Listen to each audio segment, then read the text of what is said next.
Hello, the internet, and welcome to another episode of the Cracked Podcast. My name is Jack O'Brien. I'm the editor-in-chief of Cracked. The bastard stepchild of a 55-year-old humor brand that only ever existed because somebody in the 50s looked at Mad Magazine and was like, yes, me too. This week we're talking about movies that illustrate mind-destroying thought experiments. Probably without intending to. Some movies are about kind of mind-blowing ideas, and they know the hell out of that fact. Like Interstellar, the characters spend 30 minutes just talking about how crazy physics is. And Contact, the movie based on the novel by Carl Sagan, which I'm convinced actually that Christopher and Jonathan Nolan saw that and loved it when they were younger like me, and then they went and read everything Carl Sagan wrote and were like, wait, why didn't he put all of this in the movie? If we ever become the world's favorite makers of movies, we will do that. We can keep the guy who played the priest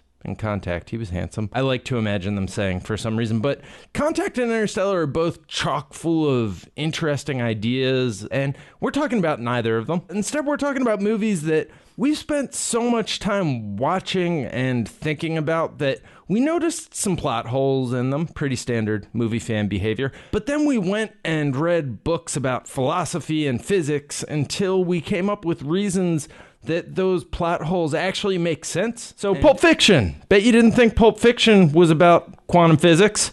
Pulp Fiction came out in the 90s when I was in high school, and I remember people being confused by its sort of non-linear structure.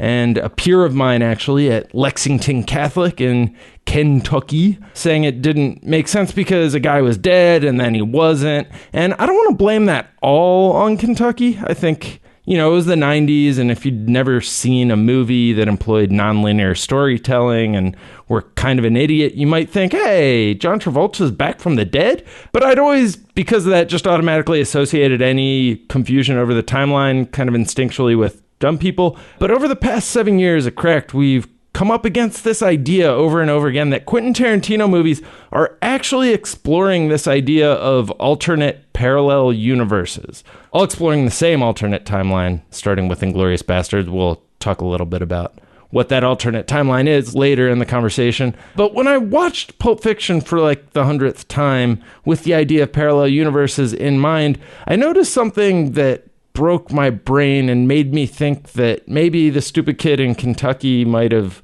been onto something. And to talk about what I noticed and how it fits into quantum physics, we're going to have to talk about... We've managed to come up with a new theory about Back to the Future that I like even better than the ones we've come up with before. If you listen to the Nashville podcast, you've heard a previous Back to the Future time travel timeline theory. Maybe I'll explain some of the other Back to the Future theories at the end. But for now, let's get to the episode, the episode, like a proud Italian man might refer to it. I don't know. The episode. I don't know what I'm saying anymore, which is a good indicator. It's time for me to shut up and let myself talk to other people.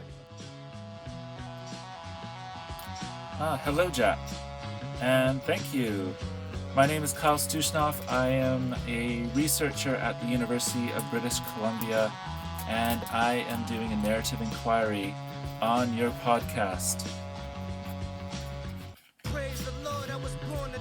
Let's see. Episode 60 of the Cracked Podcast. Mind-blowing movie thought experiments. Let's see how you introduced this podcast.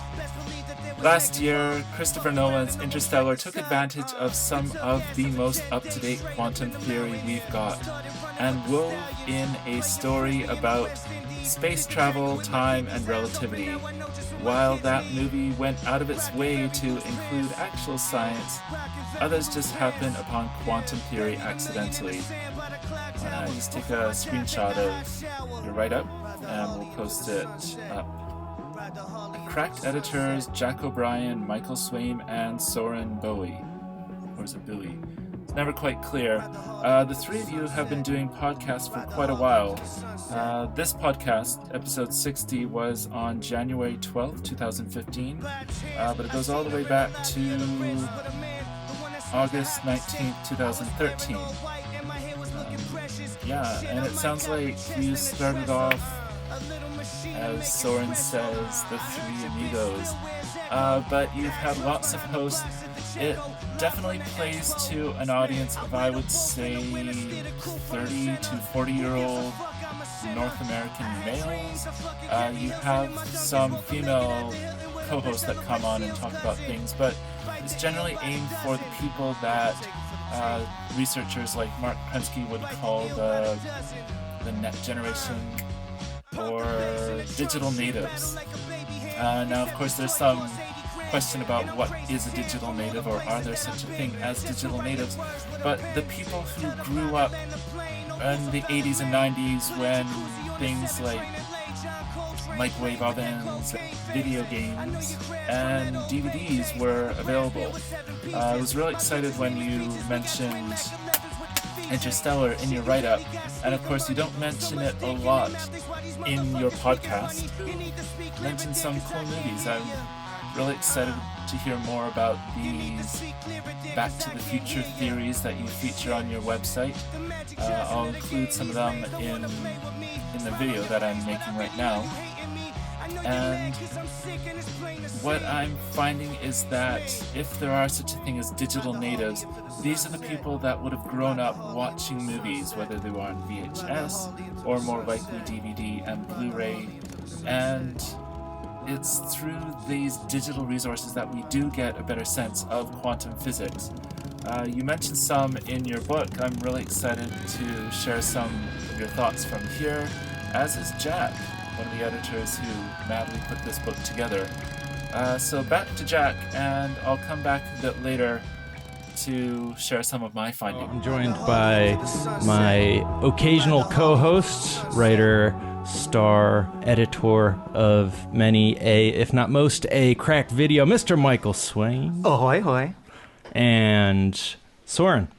All right, the three amigos back together again. The guys who really started this podcast as the hosts, getting back together again. This is really great. Michael, you pitched this idea, so why don't you explain what the fuck you were talking about? Sure. Well, I'm glad to say a little bit about how the sausage is made. I pitched basically like, I love talking about quantum physics. Not that I know enough about it to be considered an authority in any way, but I love talking about a layman's understanding of quantum physics and what I've basically been able to glean from the internet and how mind-blowing it is. You also wrote one of my favorite articles on the site, back when you were a columnist, an article that kind of showed me a new direction that Cracked could write. It was called 5 Scientific Theories That Will Make Your Head Explode. And you just like really examined a bunch of different quantum theories and just like sort of advanced scientific theories in a way that was really straightforward and funny that, you know, we hadn't really done a lot of that sort of thing before. Yeah. And so that's why I let you. It's not just that you like talking. Right. A lot of people like talking about stuff, and I don't let them. Just wanted to jump in here with a couple of observations on the conversation so far. Here is the write-up for the podcast mentioning how Star Wars The Empire Strikes Back gets the same gravity time dilation as Interstellar almost by accident. The point you and your senior editors want to make, addressed later in the podcast, is that artists like George Lucas, Quentin Tarantino, and Christopher Nolan stumble onto quantum theory, whether it's planned or not. I know the creation of Interstellar had actual physicists working for it. Kip Thorne was one of them who released his book. But here we have in the D-Text book, again, you and your writers seem on a mission almost to undo a lot of the damage that schooling has got. I love chapter 5 on physics, and you talk about the big bluff and how the laws are more of a suggestion, really. This is also a point that gets taken up in Stephen Hawking's Brief History of Time. As you can see, it's got a lot of detail on what you call the spaghettification of the astronauts entering into the black hole. Of course, other scientists have picked apart Interstellar for the impossibility of entering a black hole without the astronaut turning into spaghetti. And yet, in the podcast, you talk about the Heisenberg uncertainty principle, where all possibilities are open until they are observed. There's also the multiple world theories that would allow for many interpretations of good science, as the textbook mentions. I'm going to skip ahead to the podcast where you talk about time travel and how it connects with one of the movies you've already mentioned. I'm also going to include a couple of clips from another one of the Cracked senior editors, Mr. Cody Johnson, who is not part of episode 60 but gets a shout out from Michael from a staff meeting that you would have had in planning the podcast. Back for more later. And now it's only like I told you. Oh baby, wash my feet. I love that, and it touches on another thing that I think that a lot of movies, like Cody at the meeting just kept whispering new movies that it's an example of. Yeah, there's a new one coming out. I think it's called Almanac, that I think tries to do a similar thing where it tries to treat Seems time like travel blockbuster primer. faithfully as possible. Yeah, but that actually leads to something really interesting. Have you ever heard of the bartender paradox? Have either of you heard of that? Mm-mm. Okay, let me try to describe it. I may ruin this, but the bartender paradox, it's basically just a thought experiment, but it's about time travel, and it basically proves how crazy time travel is, and I'll tie this to a movie at the end of it. But the bartender paradox says that there's a young woman who meets a drifter. She gets pregnant from the drifter. The drifter disappears. She's still got this pregnancy. Is she the bartender? Hold on. Whoa. Okay. Whoa. Sorry. She goes to a doctor. The doctor says you have both male and female sex organs, and you can deliver this baby, but due to some sort of weird consequences, we have to take away one of your sets of sex organs. So you just become a man at the end of it. She does this. She has the baby, turns into a man. Her name is Jill. Let's just call her that so it's easier to remember who she Complicated is. thought experiment. I know. Jill turns So into Jill's a man. And This the is baby, Adam Sandler movie, the right? baby Jack and Jill? disappears. The baby disappears. She doesn't know where it goes. Through the loss of her baby, she's so distraught, she becomes a drifter. She goes to a bar. She tells the bartender this experience. The bartender tells Jill, if you want to fix this, you can join this time travelers club and go back, and I can help you fix it by doing these very few things. And she says, okay. They time travel back. She becomes the drifter who impregnates her old self. Right, Then she of course. steals the baby, puts it on the steps of a church or whatever, and then she becomes the bartender as well and tells her about this process. So it becomes a closed system then, and what that means, and like how can time travel possibly work if it's a closed system. And it made me think, oh, what about the possibility if you take away the second two movies, if in Back to the Future, Doc Brown is Marty from the future and has just come back to 1985 to teach himself about how to build a time machine. Which would violate their rule that you can't meet yourself or the universe is destroyed, Right. but that's one of the most arbitrary time travel rules ever. And you know There's what? no reason for that. So yeah, that's actually interesting because it doesn't make sense, right? There's no reason in physics that it should make sense. So what if that's just him being like, yeah, don't think about me being you. You can't meet yourself or else time will tear a hole in itself or something. It's Bruce Willis and Looper saying, look,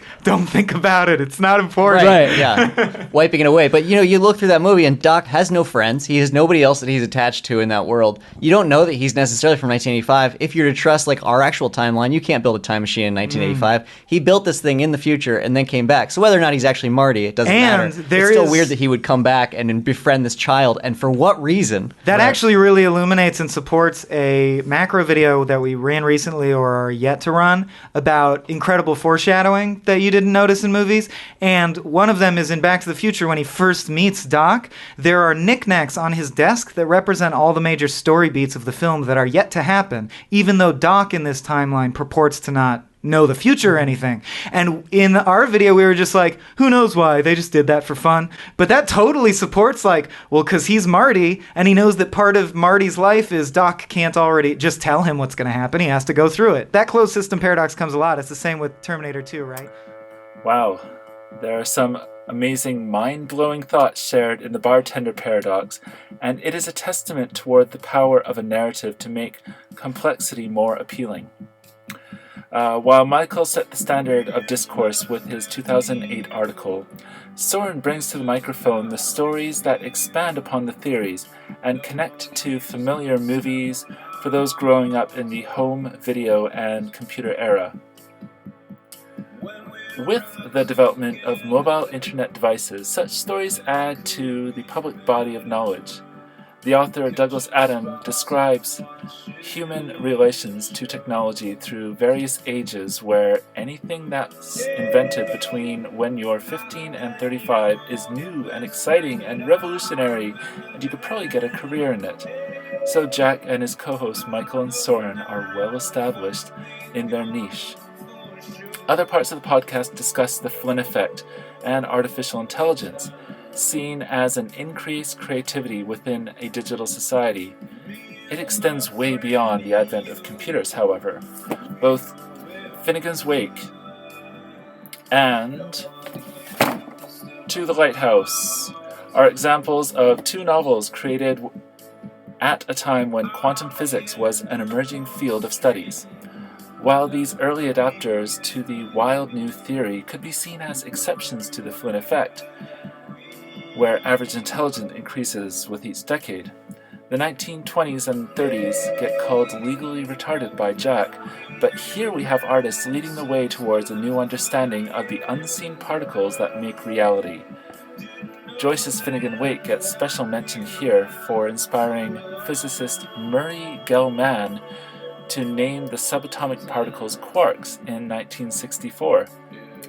The artists have their influence on a science just as scientists influence the arts, as in Back to the Future, Pulp Fiction, and Interstellar discussed in this podcast.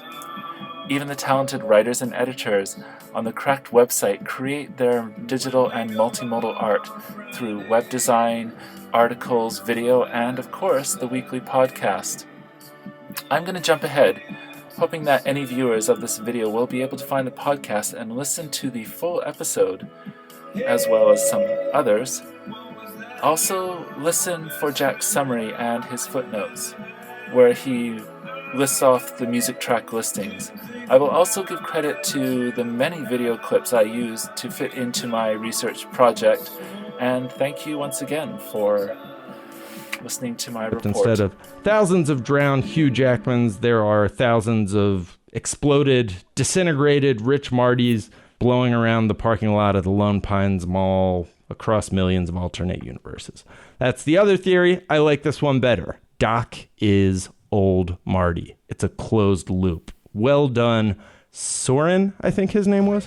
All right, that's enough of that. On to footnotes. We listened to Easy Rider by Action Bronson, which is off Jensen Karp, host of Wolf Pop's Get Up On This. Just got up on Spotify and put his favorite songs of 2014 up, and this was one I'd missed and now love. Action Bronson, if you don't know him, is a loose pants wearing foodie rapper from New York who sounds a lot like Ghostface at first, but he gets more particular and interesting the more you listen to him, and I don't know, I'm now officially a fan. This is, I think, the title track off his most recent album, Maybe, and in it he claims to have buried $1 million in the sand next to the clock tower, which Rap Genius claims is a reference to the sands of an hourglass, but I prefer to think he robbed a bank in the past and Back to the Future, then got the money, buried it, which is a poorly planned risk-reward due to inflation, but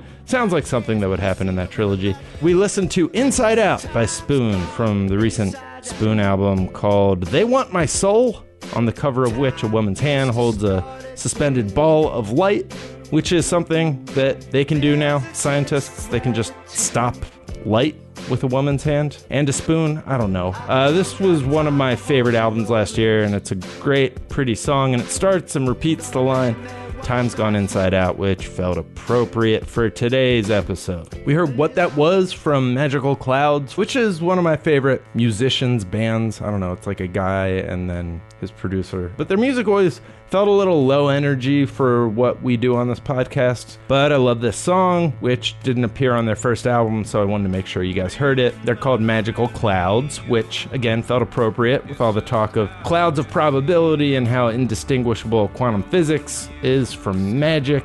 They spell both those words, by the way, in terrible ways. Magical with a J, clouds with a Z. I know. But I don't know. The guy just sings in such an earnest way that it feels like you're sharing memories with him. Anyways, we're going to ride out on that one. Back next week with more podcast. Hey, I think that you're the best friend that I have ever had. Hey, I don't know now if I'll be gone for sure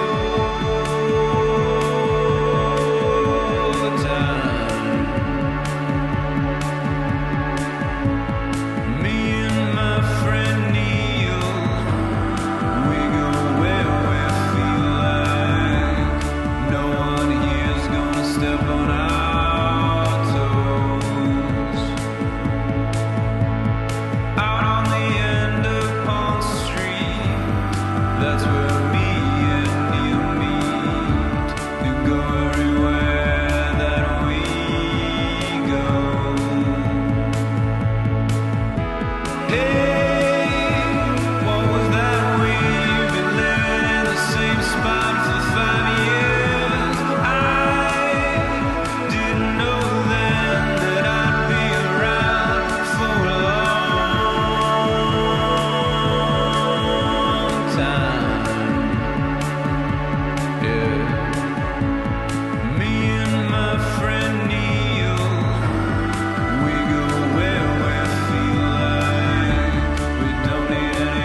When we go out on Fridays, we come back on Saturdays. Me and him painted till the sun rose. Hey, what was that? You're the best friend that I've ever had. I didn't think about it till now, but I'll be gone for a small time.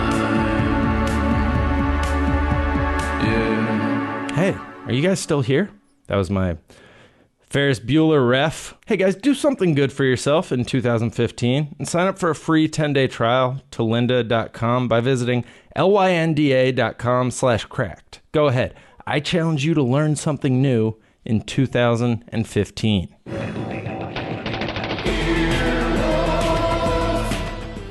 This has been an Earwolf Media production. Executive producers Jeff Ulrich and Scott Ackerman. For more information, visit earwolf.com. earwolfradio.com.